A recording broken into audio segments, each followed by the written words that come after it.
DJ Jatin Barang Barang Barang फिर लौट आ गया है हाहाकार मचाने। इसके नए एल्बम में है खतरनाक बीट्स, दर्दनाक ड्रॉप्स और भयंकर bass. Sound check check this out. Check this out. Check this out. Check this out. Check this out. Check this out.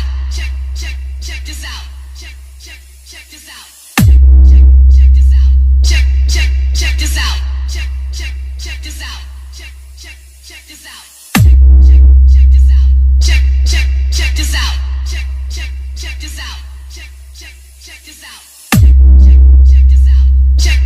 Check this out. Check this out. Check this out. Check this out.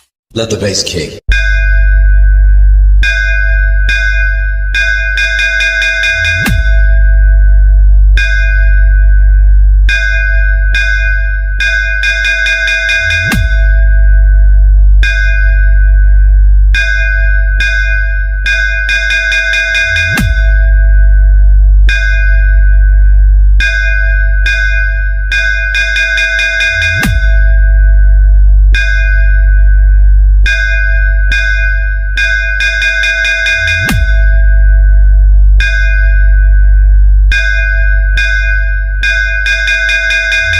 अब बस देखता जा कौन जीता कौन हारा। Speaker check.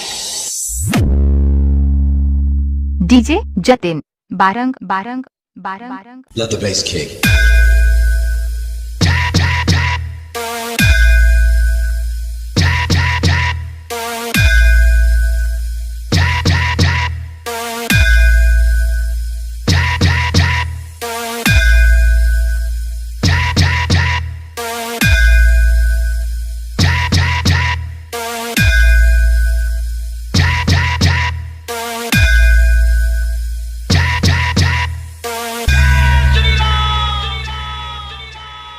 JBL sound testing.